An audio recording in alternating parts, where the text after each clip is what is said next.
Why India struggles in research and development. India अपनी GDP का 0.6 से 0.7% ही आर एंड डी में खर्च करती है।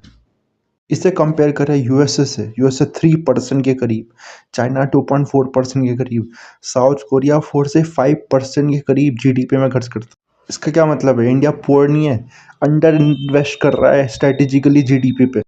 स्टूडेंट क्यों रिसर्च को अवॉइड करते हैं? इसका पहला जो मेन रीजन है वो ये है कि लो फाइनेंशियल रिटर्न। पीएचडी का जो स्टिपेंड है 31K से 42K पर मंथ, जबकि अगर इंडस्ट्री जॉब की बात करें तो 8 से 25 लाख पर एनम है सेम टैलेंट के लिए। तो कोई भी अगर समझदार इंसान है वो इंडस्ट्री चूज करेगा। सेकंड रीजन है अनसर्टेन करियर पाथ। इसमें लॉन्ग वेटिंग पीरियड है, कॉन्ट्रैक्ट बेस्ड रोल है। इंडिया में अगर आप पीएचडी कर रहे हो ना तो इससे गारंटी नहीं है स्टेबिलिटी की, इससे डिले हो जाएगी स्टेबिलिटी। इंडिया का जो रिसर्च इंफ्रास्ट्रक्चर है ना वो वीक है, एप्स आउटडेटेड है, ब्यूरोक्रेसी है, फंडिंग, रीजनल जो सिस्टम है वो स्लो है। कल्चर परसेप्शन प्रॉब्लम भी है इंडिया में, रिसर्च को लास्ट ऑप्शन और थियोरटिकल माना जाता है। सोसाइटी क्या रिवॉर्ड करती है? Jobs, income, stability. इसके बाद बात आती है सिस्टम लेवल इश्यूज की। गवर्नमेंट की स्ट्रेटेजी बायस।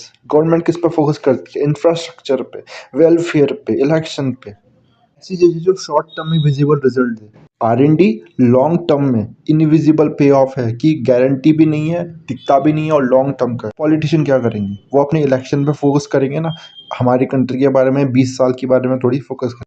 इंडस्ट्री कंट्रीब्यूशन भी कम है। डेवलप कंट्रीज में प्राइवेट सेक्टर फंड करता है आर एंड डी को, इंडिया में पूरा का पूरा बर्डन गवर्नमेंट पे। इसके बाद एक फैक्टर बहुत इंपॉर्टेंट आता है, वो है ब्रेन ड्रेन। टॉप स्टूडेंट है वो बाहर देशों में जाके वहाँ बेटर फंडिंग के साथ, बेटर लैब के साथ, बेटर इकोसिस्टम के साथ पीएचडी करते हैं। इंडिया में प्रायोरिटाइज किया जाता है economics, short term economic stability को लॉन्ग टर्म साइंटिफिक कैपेबिलिटी। तो क्या क्या चीज़ें चेंज होनी चाहिए? सबसे पहले आर एंड डी की स्पेंडिंग 1.5 से 2% तक तो होनी चाहिए एटलीस्ट जीडीपी की। पीएचडी स्टिपेंड्स को बढ़ाना चाहिए और पोस्ट डॉक सैलरीज देनी चाहिए।